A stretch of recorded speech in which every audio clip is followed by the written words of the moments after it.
Democracy. So এই সংজ্ঞাটা জানার আগে একটা গল্প বলি। একটা হোস্টেলে 100 জন স্টুডেন্ট ছিল। টিফিনের সময় হচ্ছে তাদেরকে সিঙ্গারা দেওয়া হতো। সিঙ্গারাটা হচ্ছে সবাই পছন্দ করতো না। এর মধ্যে হচ্ছে 80% মানে 80% স্টুডেন্ট তারা চাইতো না এই সিঙ্গারাটা প্রতিদিন তারা খাবে, বাট 20% মানে হচ্ছে 20% স্টুডেন্ট তারা আবার সেই খাবারটা মানে সিঙ্গারাটা রেগুলার খাইতে পছন্দ করতো। সো এখন সমস্যা বাকি 80 জনের। তখন হচ্ছে তারা 80 জন মিলে হচ্ছে সেই হোস্টেল সুপারের কাছে আবেদন করে যে এই খাবারটা চেঞ্জ করা হোক। তো ভোটাভুটি হলো, ভোটে দেখা গেল এর মধ্যে 20% মানে সেই যারা সিঙ্গারা খেতে চাইতো তারা হচ্ছে সিঙ্গারার পক্ষেই ভোট দিল। বাট অন্যান্য 80 জনের যে চার্টটা ছিল ঠিক এইরকম: ডাল করি 18, পরোটা ও সবজি 16, মাখন ও পাউরুটি 11 জন, নুডলস 10 জন, ভেজিটেবল রোল 7 জন, এগ রোলস 5 জন। এই ছিল টোটাল 80% মানুষের বৈচিত্র্যতা ভোটাধিকার বা ভোটের ব্যবস্থা। এই ভোটের মাধ্যমে ফলাফলটা কি হলো যে সেই সিঙ্গারে সবচেয়ে বেশি ভোট পাইলো এবং সেই ভোট বেশি পাওয়ার কারণে সেই সিঙ্গারাটাই প্রতিদিন চললো।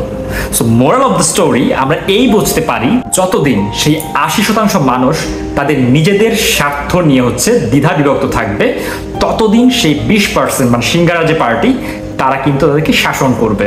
সো ডেমোক্রেসি শব্দটা সেটা দুইটা শব্দের মাধ্যমে উঠে আসছে। এক হচ্ছে ডেমোস, সেটার অর্থ হচ্ছে জনগণ, আর ক্রাসিয়া মানে হচ্ছে শাসন। তো এইখানে এই অর্থ বোঝায় যে জনগণের শাসন, বা একটা রাষ্ট্র বা একটা সংগঠন চালানোর জন্য তাদের যে নীতি নির্ধারণী ব্যক্তিবর্গ নির্বাচনের জন্য সকলের ভোটের নিশ্চয়তা নির্ধারিত করা, সেটাকে ডেমোক্রেসি সংজ্ঞায়িত আকারে বলা হচ্ছে। বাট আলটিমেটলি ফলাফলটা কিন্তু ঠিক একরকম থাকে না, যার জন্যে অনেক ফিলোসফার বা হচ্ছে দার্শনিকরা এই ডেমোক্রেসির হচ্ছে নাকচ করছে, গালিগালাজ করছে। এবং অনেক ক্ষেত্রে আমরা যত কিছুই বলি জনগণের শাসন, ক্ষমতাটা কি আসলেই জনগণের হাতে থাকে? সংশয়, ভীষণ সংশয়ে পড়ি যখন আমরা এই মুখ ভর্তি যে আওরানিগুলো শুনি।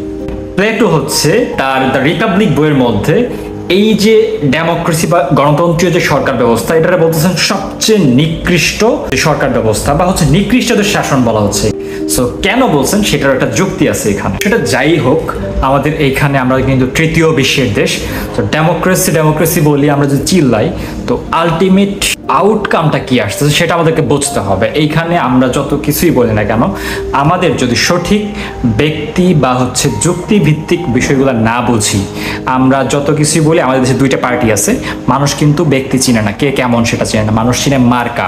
মানুষ ওই দুই মার্কাতেই হচ্ছে অভ্যস্ত হয়ে গেছে। সো এই যে একটা জাল, এই যে একটা খাঁচা, এই খাঁচা থেকে যদি মানুষ না বের হয়ে আসে, ততদিন হাজার ডেমোক্রেসি যদি সক্রেটিস আইসাও চিল্লায়, কোনো কাজ হবে না। সো তারপরেও আমরা আশায় থাকি মানুষ বুঝবে, তরুণদের বর্তমান যে শাসন চলতেছে বা যে ধারা তারা দেখাইছে, এইটার মধ্যে যদি একটা নতুন কিছু আমরা দেখতে পাই, আবার হচ্ছে যেটা রুট লেভেলে চলে যাবে, আশা করি একটা নতুন সুন্দর বাংলাদেশ গড়বে।